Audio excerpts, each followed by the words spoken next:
ஹாய்ங்க, இந்த வீடியோவில் இன்றைக்கி என் லைஃப்பில் எங்கெங்கெல்லாம் போனேன், யார் யாரெல்லாம் மீட் பண்ணேன், என்னென்ன இன்ட்ரெஸ்டிங்கான எக்ஸ்பீரியன்ஸ் எனக்கு கிடச்சிது அப்படிங்கிறது தான் ஷேர் பண்ண போகிறேன். ரொம்ப இன்ட்ரெஸ்டிங்காக இருக்கும், கண்டிப்பாக மறக்காமல் லாஸ்ட் வரைக்கும் பாருங்கள். இப்போது நம்ம நிற்கிறது வந்து சின்னவள பீச், முட்டம் மண்டக்காடு அந்த பீச்லாம் இருக்குல்ல, அந்த கோஸ்ட் லைனில் இதுவும் ஒன் ஆஃப் த பீச்.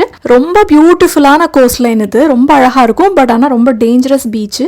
நம்மளுக்கு லோக்கல் யாராவது தெரிஞ்சாங்க அப்படின்னா அவங்களோட வரது தான் எப்பயுமே சேஃப். இங்கே ரொம்ப கூட்டம் இருக்காது, பார்த்தாலே உங்களுக்கு தெரியும். நம்ம மெரினா பீச் மாதிரிலாம் வந்து கூட்டம் இருக்காது, ஏன்னா அவ்வளோ சேஃப் கிடையாது. நிறைய பப்ளிக்ஸ் இங்கே வரமாட்டாங்க.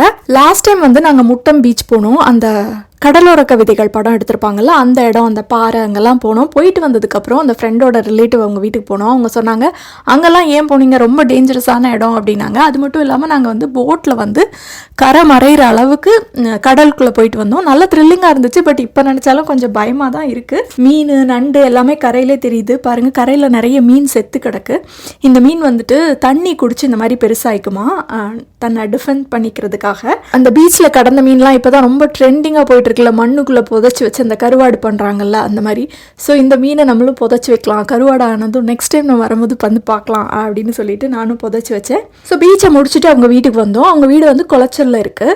இவங்க எப்படி எங்களுக்கு தெரியும் அப்படின்னு பார்த்தீங்கன்னா, விஜயோட ஃப்ரெண்டோட ஒய்ஃபோட தம்பியோட கிளாஸ்மேட் அவன்.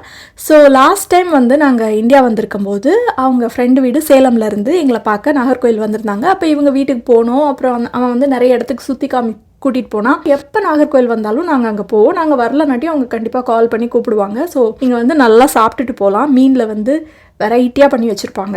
லாஸ்ட் டைம் என் பையன்லாம் இவங்க வீட்டிலே ஸ்டே பண்ணிட்டான். அவங்க வீட்டிலே ஒருத்த மாதிரி ஆகிட்டான். அடுத்த நாள் வந்து பார்த்தா எங்களுக்கே அடையாளம் தெரில அவனை. நேற்றுக்கு நைட்டே நாங்கள் வந்து ஸ்டே பண்ணி டின்னர் சாப்பிட்டுட்டு அப்புறம் காலையில் தூங்கி எழுந்திரிச்சு அப்புறம் தான் அந்த பீச்சுக்கு போயிட்டு இப்போ வந்தோம். இப்போ பிரேக்ஃபாஸ்ட் பண்ணி வச்சுருக்காங்க. என்னென்ன பண்ணியிருக்காங்கன்னு பார்த்தீங்கன்னா, பொங்கல், இட்லி, வடை, சாம்பார், சட்னி, ரெட் சட்னி வேறு பண்ணியிருக்காங்க.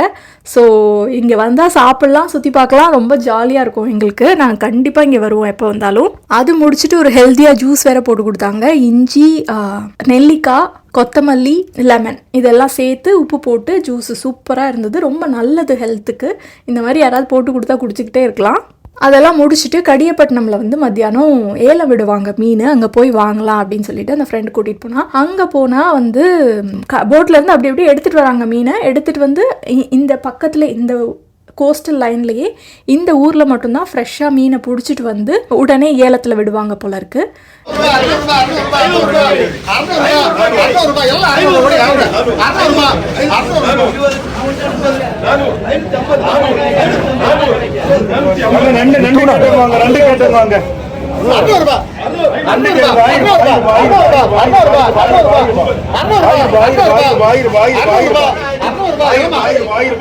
நிறைய மீன் போடுறாங்க. பிலோ 2000 தான் எல்லாமே ஏலத்தில் போகுது. நிறைய மீன் இருக்குது. ஐ திங்க் இங்கே இந்த விற்பாங்கல்ல கடை போட்டு, அந்த மாதிரி செல்லர்ஸ்லாம் வந்து இங்கே வாங்கிட்டு போய் விற்பாங்கன்னு நினைக்கிறேன்.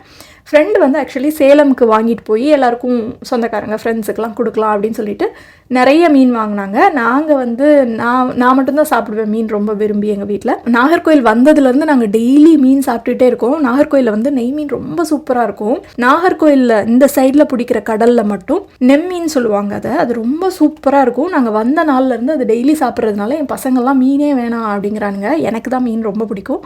ஸோ இவ்வளோ மீனை வாங்கிட்டு போய் நாங்கள் சமைக்க முடியாதுன்னு சொல்லிட்டு நாங்கள் வாங்கலை பெருசாக, ஃப்ரெண்டு மட்டும்தான் வாங்கினாங்க. ஆனால் ரொம்ப வித்தியாசமாக இருந்தது. அவங்க அந்த ரேட்டெல்லாம் சொல்லி ஏலம் போடுறதெல்லாம் ரொம்ப வித்தியாசமாக இருந்தது பார்க்குறதுக்கு. அதை முடிச்சுட்டு நாங்கள் வந்து லஞ்ச் சாப்பிட போனோம் ஃப்ரெண்ட் வீட்டில். அவங்க வந்து மீன்லேயே குழம்பு, பொரியல், கூட்டு எல்லாமே மீன்லேயே பண்ணியிருப்பாங்க. எனக்கு ரொம்ப பிடிக்கும். நல்லா திருப்தியாக சாப்பிட்டுட்டு இலை போட்டு, வாழை இலை வேற போட்டு சாப்பிட்டுட்டு அதுக்கப்புறம் ஃப்ரெண்டு வந்து சேலம் கிளம்பணும் அப்படின்னாங்க. பட் மீனெல்லாம் வாங்கினதுக்கு வந்து ஐஸ் வேணும் அப்படிங்கிற மாதிரி இருந்தது.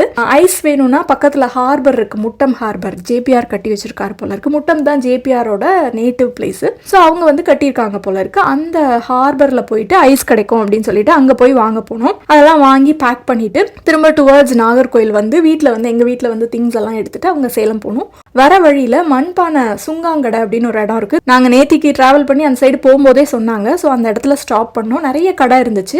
அதுக்கு ஆப்போசிட்டில் பார்த்தா கோஆப்ரேட்டிவ் இதில் வந்து நிறைய பேர் மண்பானை அந்த தொழிலில் இன்வால்வ் ஆகிருக்காங்க. ரொம்ப வருஷமாக பண்ணிகிட்டு இருக்காங்களாமா. அங்கே போயிட்டு வீடியோ எடுத்துகிட்டு அவங்ககிட்டலாம் பேசிட்டு வந்தோம்.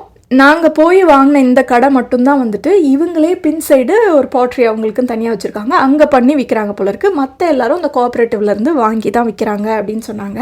இந்த கருப்பு கலரில் மண்பானை இருக்குல்ல, அது மட்டும் இங்கே பண்ணுறது இல்லையாமா, கேரளாலேருந்து வரும் அப்படின்னாங்க.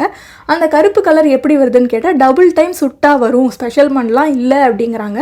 நம்மளுக்கு தெரியல எது உண்மைன்னு, கான்ட்ரடிக்டரியாக நிறைய இன்ஃபர்மேஷன் வருது இதை பற்றி. இந்த கடையில் கொஞ்சம் நிறைய வெரைட்டி இருக்க மாதிரி இருந்தது, அதனால நாங்கள் இங்கே தான் பிக் பண்ண ஆரம்பித்தோம். அந்த பிக் பண்ணி முடிச்சுட்டு ஏதாவது விலை கம்மியாக கொடுங்க அப்படின்னு அந்த அக்காட்ட கேட்டதும் அந்த அக்கா போய் அவங்க ஹஸ்பண்டை கூட்டிகிட்டு வந்தாங்க. அவங்க வந்து பயங்கரமாக பேசினாங்க, விலை குறைச்சி தர மாட்டேனாங்க. நான் சொன்னேன் அக்கா கூட குறைச்சி தரேனாங்க, நீங்கள் தர மாட்டேங்கிறீங்க அப்படின்னு சொன்னதுக்கு, அக்காவை வேணால் நீங்கள் ஃப்ரீயாகவே கூட்டிகிட்டு போங்க அப்படின்ட்டு அவங்க பேசினதை கேளுங்க. ஆடியோ குவாலிட்டி கொஞ்சம் சுமாராக தான் இருக்குது, பட் ஆனால் ரொம்ப இன்ட்ரெஸ்டிங்கான ஃபேக்ட்ஸ்லாம் பேசியிருந்தாங்க. அதனால அந்த ஆடியோ அப்படியே போடுறேன். இந்த சட்டிக்கு நான் கேரண்டி தரேன், சட்டி எந்த காலத்துலையும் எதுவும் ஆகாது, இந்த அளவு ஸ்ட்ராங்காக இருக்குது, அதுக்காக தான் தரேன், பைசா தரேன். கடவுளை இதெல்லாம் முறை கிடையாதுங்க. நீங்கள் நீங்களோட பில்லெல்லாம் பார்த்தா தலை சுற்றிடும். 8000 ரூபா 9000 ரூபாய்க்கு வீட்டுக்கு வாங்கிட்டு போகிறாங்க, அதுக்கெல்லாம் கேட்டால் பில்லுன்னு சொல்லலாம். இது 1400 ரூபாய்க்கு பொருள் எடுத்துகிட்டு என்ன பண்ணுறது? 2 அட்டி தான் இருக்குது, இதெல்லாம் ரொம்ப கிடையாது. அதுதான் அக்காலே தூக்கிட்டு போனா கூட கவலை கிடையாது, அதோட முடிஞ்சு போச்சு எனக்கு, அது கூட வருத்தப்பட மாட்டேன். எல்லாரும் அதே வீட்டுல இருக்கோம், நீங்க அப்படிதான் இருக்கீங்க. நானு அப்படிதான் இருக்காங்க, அது எனக்கு தெரியுது. ஒன்றும் பண்ண முடியாது, அது விட முடியாது, கோவில் செய்யாது. உள்ளே வச்சுக்கணும், அவ்வளவுதான். பிடிச்ச செடி கொண்டு போமா, என்ன அதுக்கு டக்குனு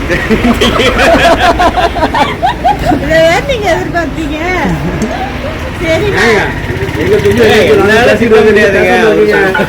என்னங்க நீங்க ஜாலியா இருக்கீங்க, நாங்க அப்படி கிடையாதுங்க. சிரிச்சு பேசுற சாதாரண விஷயம். அம்மா உங்களை பத்தி எனக்கு தெரியுமா?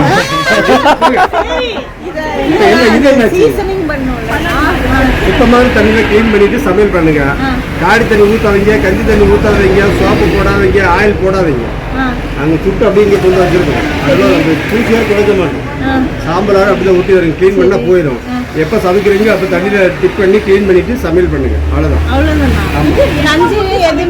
நான் எண்ணெய் ஊற்றி சமைக்கலாம், ஒன்று போட சொல்ல பிடிக்காது, என்ன பிடிச்சா நான் சமைக்கிறேன்.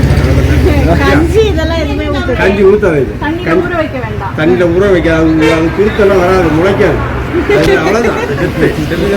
மண்ணெல்லாம் செத்து போச்சு, அப்படியே செத்து அப்படியே மண் வாசனை வரும்னு சொல்லுவாங்க. இப்ப யூடியூப்ல பார்த்து மண்டையை போட்டு பிக்கிறேன், எங்க பாருங்க இந்த மாதிரி ஆளுங்க பாருங்க, பார்த்து மனம் விட்டு பேசுங்க.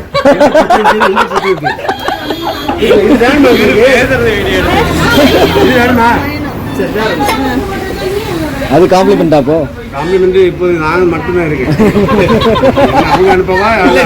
காம்ப்ளிமெண்டா எனக்கு நல்லா சொல்றீங்க. புரியுது புரியுது. நீங்க எங்க தட்டு விடுப்பீங்க, அங்க போய் 2 சேர்ந்தே போடுவீங்க. சரி, ஒரு 2 மூடியாவது மூடியை கட்டி கொடுப்பீங்களா? எடுத்தா காசு வேணும், எத்தனை வேணும் எடுத்தாலும் கடையை ஃபுல்லா கிளீன் பண்ணி தரேன். ஒத்த பீஸோட வேண்டாம், நான் 4000 சாப்பிடுவீங்க வேலை. அதெல்லாம் மேட்ரு கிடையாது, ஒண்ணு வேணாம். சட்டி அதை இங்கே கொண்டு வந்து முதல்ல பறிக்கிறதுக்கு பாருங்க. ஒரு லேபர் செய்யறதுக்கு எவ்வளோ டைம் எடுத்திருப்பாங்க மனசாட்சி பிரகாரம். அந்த லேபர் சம்பளம் தான் எனக்கு விழுந்து தரேன். நல்ல போனது தான் இருப்பாங்க, போயிட்டு இருந்தாங்க. நான் இந்த 40 வருஷமா இந்த பிசினஸ் இதெல்லாம் பண்ணிட்டு இருக்கேன். ஒன்றும் மிச்ச மீதி வருது, அந்த மாதிரி தெரியுது. பெட்டியில போறோம், அது வெளியே காணல, அது எங்க போச்சுன்னு கேட்டா என்னைக்காவது செட்டில் ஆகணும் பார்த்துருக்கேன். ஒரு நாள் செட்டில் ஆகணும் பார்க்கல. இது என்ன இந்த சனி பிடிச்ச கதை மாதிரி தான், இந்த பிள்ளையார் சனி பிடிக்கிற கதை மாதிரி தான். நாளைக்கு ஜெயிச்சிருவோம், நாட்கள் தான் போகுது, ஜெயிச்ச மாதிரி இல்லை. சரி, யார் என்ன தான் கடைசியாக ஃப்ரெண்ட் வீட்டில் நிறைய வாங்கினாங்க. நான் விஜயை வந்து ரொம்ப கன்வின்ஸ் பண்ணி ஒரே ஒரு பிளாக் கலர் சட்டி மட்டும் வாங்கியிருந்தேன். ஏன்னா லாஸ்ட் டைம் வாங்கினது உடஞ்சிடுச்சு எனக்கு. எதுக்கு இங்கேருந்து வாங்கி ஹேண்ட் லக்கேஜில் வேறு எடுத்துகிட்டு போகணும், அவ்வளோ சேஃபாக எடுத்துகிட்டு போய் அங்கே உடஞ்சி போயிடுது, அதனால வேண்டான்னு சொல்லியிருந்தாங்க. பட் இந்த தடவை சொல்லி ஒரு சின்ன பிளாக் கலர் சட்டி மட்டும் வாங்கியிருக்கேன்.